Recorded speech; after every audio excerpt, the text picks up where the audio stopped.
Hi everyone. I have a few things to say. Now my channel is going to be random. I'll randomly put videos up, posts up, just to say what I need to say, and whoever catches it, catches it. If you receive this message, this is for you. See how it relates to your life. Maybe it will help you. Now maybe these numbers mean something to you. We got 76, 10, and 88. Right? I'm not going to make things up. We have 2007. Maybe it's your birthday. The summer of 2007, possibly.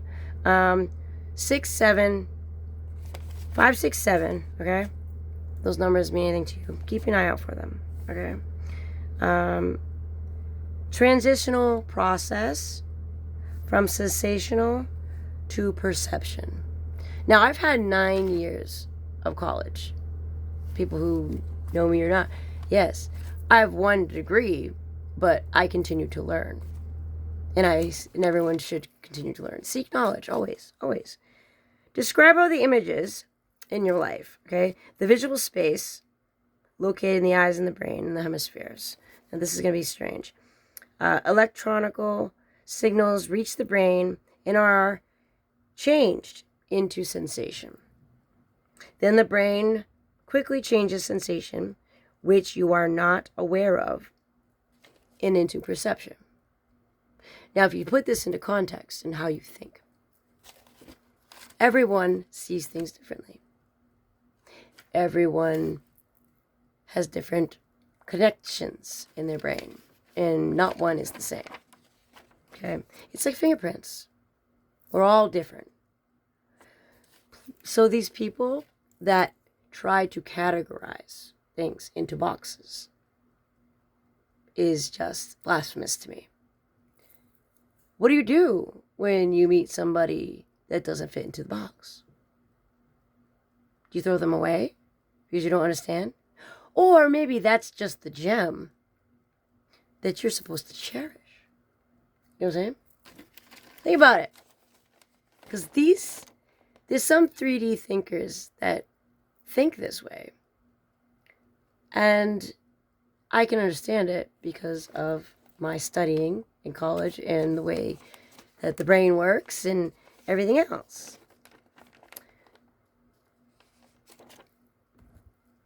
Okay. In the association areas of the brain, especially the relation to vision and audioism, is in order to make sense of what you see and hear, the nerve impulses must be sent from the primary cortex of the neighboring visual association areas, which add meaning to what you're seeing and hearing. Again, it's all different. Just putting more context into this, okay?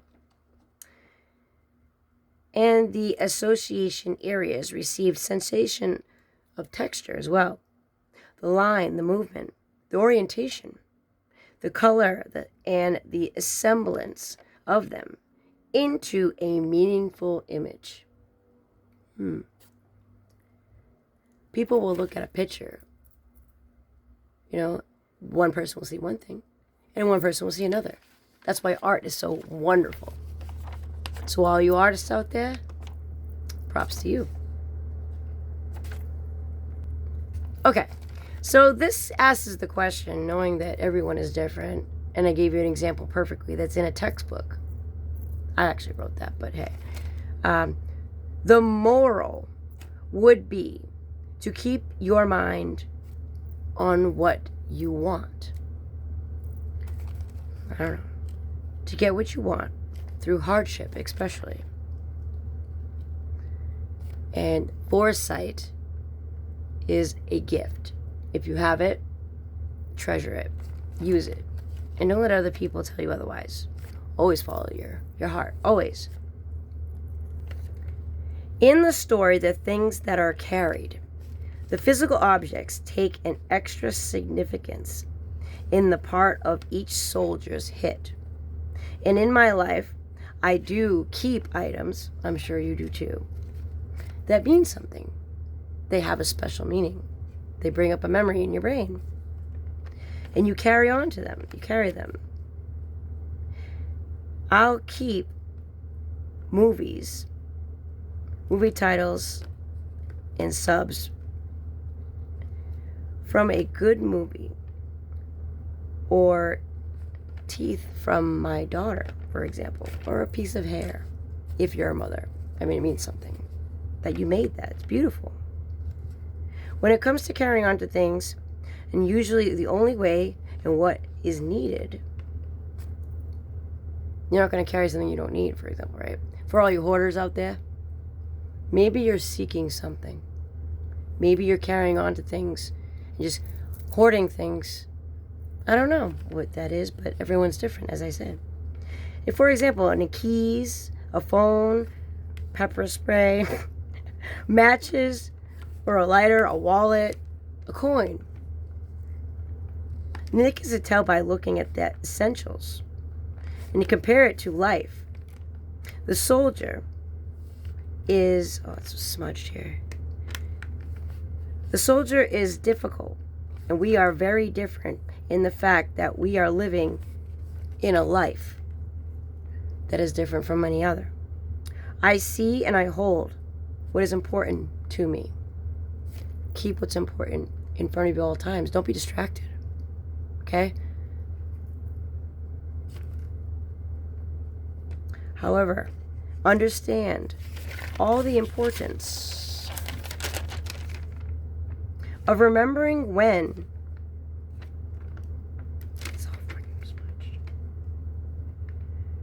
this happened in your life.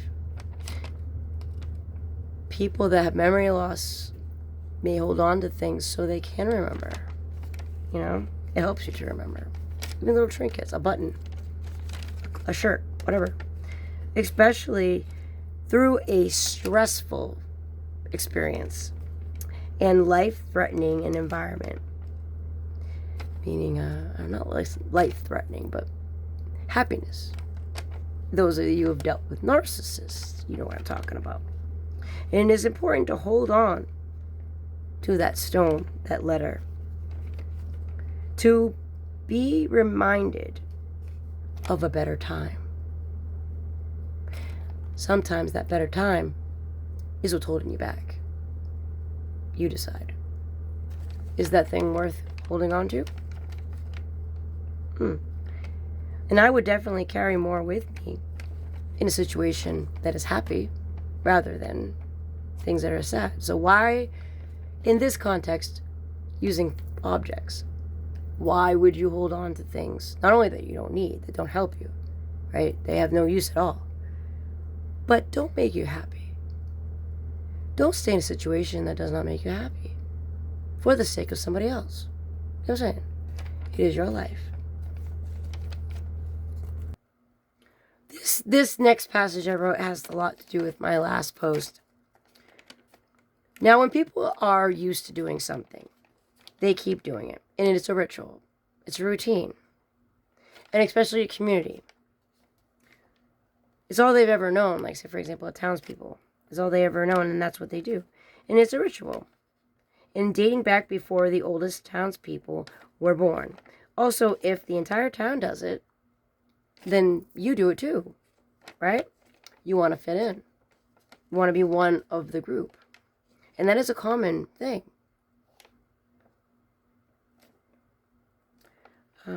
Rather than one person, then they are all as much as fault for guilt if something goes wrong. For example, if you didn't see anything of the state that was one main reason for the change for the entire town. There had already been things that had changed about this certain ritual, whatever, this routine, and the talk of change was brief, spoken before the drawing of the lottery. It is possible slowly move away from this ritual. If it doesn't make you happy, if you want change, as seen as many customs, rituals had already changed beforehand, even though many of the older people would rather stick to customs, the younger generations already are showing an urge for change. Evolution. Check out my last post. Now, I completely understand the feeling of wanting to fit in. I've had that my whole life, even though I really never fit in, but there was a reason for that. I am the change. Are you one of these? If you don't fit in with people, don't change yourself to try to fit in with a group, especially if you have that urge within and it just doesn't feel right and you know that you're meant for something more. Be your own person, and you are meant to change a big group, possibly. Think about that. It's altering decisions that change people's lives for the better, not for the worse. It's all about intent, of course. Please don't change things for the worse. Please. We don't need more of that. Understand what people are feeling. Understanding better than judgment. It is hard to leave a life that you've always known. It is comfortable. Plus, can't read this. If you have a wish that you need to come true, it'd be the only way to escape. I would choose a better life with a traveler, a new start, a new way of life, to change something for the better.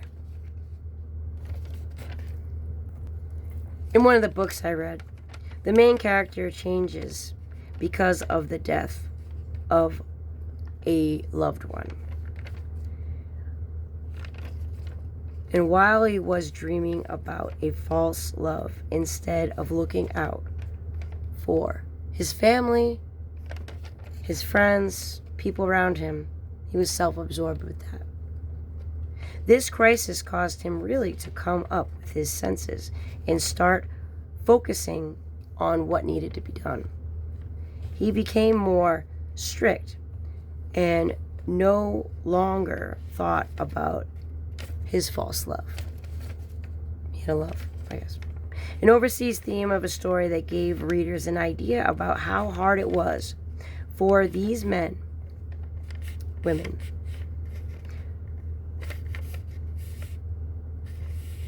they had no idea about how to carry the pain. And that's something that I will also talk about on this station.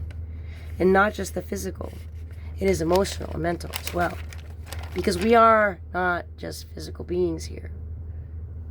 And when you're caring about something or someone, make sure that you're caring more than just the physical. Anybody can babysit. Anybody can take care of a dog. But are they getting their emotional fulfillment, their mental fulfillment, their spiritual fulfillment? Things that are meant to be fulfilled and needed to be fulfilled. You know what I'm saying? Ask these questions. Are you doing everything you need to do in your life? Is there something you need to take care of? Has there been something then bugging you in your mind? There's a reason for that. Of course.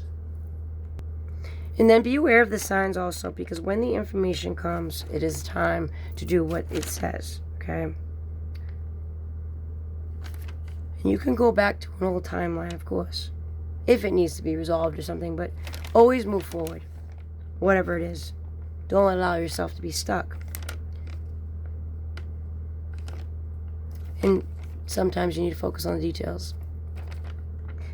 And starting is the hardest part. Taking that first step, to be brave. And sometimes you just don't know what the next step is going to be. Are you going to step over a cliff because everything's foggy and you don't know what it is? For all those of you that plan, sometimes you just don't know. But you know you got to move. You know things need to change. Take that first step and see what happens. And you'll be surprised at yourself. And you'll be very proud of yourself for actually taking that first step. Be like, why didn't I do it sooner? Because it caused a metamorphosis within you for the better. Movement. Evolution. Things change every day. There's nothing that stays the same. Nothing. And the writer of Frank Kafka, and at first glance, Samsko woke up one morning from an uneasy dream and found himself transformed in his bed to a gigantic insect. At first he thought that it was a metaphor. Or I thought it was a metaphor.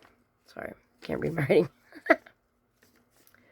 Now, why would somebody be dreaming that they turn into an insect? Somebody look it up and let me know. But, and the story progressed. He woke up terrified, thinking he was a bug. I think that possibly he just wanted to be something new, but he didn't know what. So he became an insect. When a soul starts out, they become an insect. But hey, we're not going to get into that. Let's see, what's next?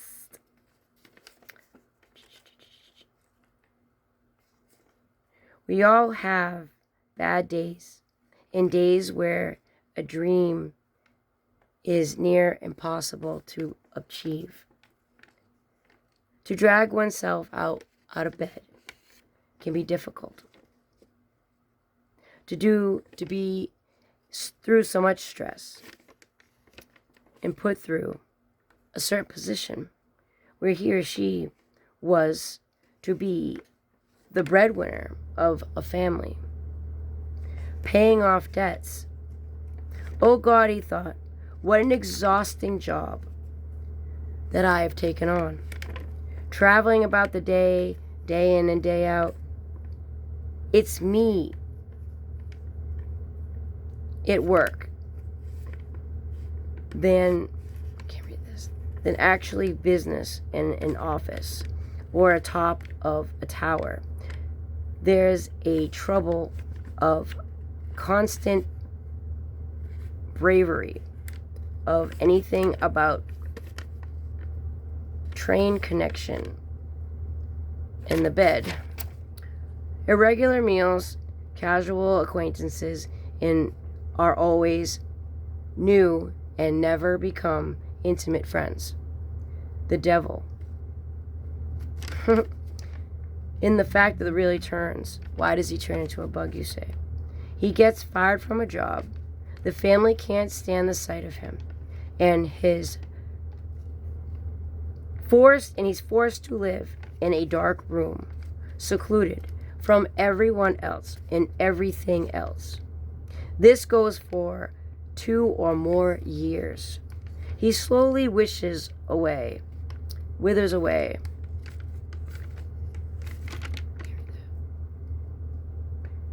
and fell and starved into death.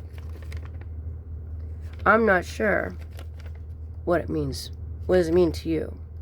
That was his life. Sorry for my reading. It's kind of messy, but why would someone dream about turning into a bug after all that? Now, this story of his life really resonates with me. Being stuck in a room, not being able to talk to anybody, having a job that is needed to be done, but you don't want to do it, but you know it needs to be done, so you just do it anyway. For the sake of others. And you're miserable. And you have all this debt to pay. Right? How on earth are you ever going to do it? Question. He turns into a bug and nearly watches his family lose everything and struggle to make ends meet.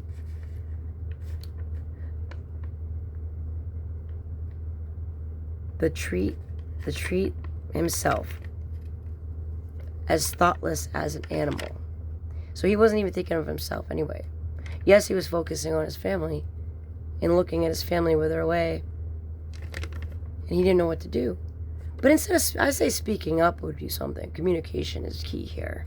It's key for anything, but a lot of people don't speak up nowadays. They just hold things in, or I don't know. Do they think that we're mind readers? I don't know. At first, his young 17-year-old sister was the only one that cared for him. He had one person that cared for him. There's always one, honey. There's always one that really does care for you. Cherish that person. And then she gave up after a bit and let him lay there because he wouldn't help himself. God helps those who help themselves. You hear that? Now, if this man turned into a bug and he's laying in bed and he's just sitting there observing the world because he doesn't act and just watches and takes all that guilt or pity or just has negative thinking like this man has, then what do you think's going to happen? Because he wasn't, whoever I'm talking to, because you weren't thinking of yourself, because you need to take care of yourself first. How are you supposed to care for others if you can't care for yourself? He was merely observing, and therefore he turned into a bug on his bed. And then everyone ended up giving up on them. The burden was just too great to deal with. For those of you that resonate with that, this is a God-sent message. Whoever reaches this message. You're not a bug. This is the message to focus on yourself. What do you need the most for yourself? To be happy. Make a list. And stop focusing on pleasing others. And definitely stop observing. Get out there. It doesn't hurt to smile, to say hi. Even if you go to a restaurant, go to a movie, go to a bookstore, even a grocery store. Start a conversation. Smile, say hi. How was your day? You'd be surprised what could happen. Don't just dwell. Never dwell. Get up. Live your life. It's 2:22 on the clock. Wow. Exactly 2:22. Till next time. God bless.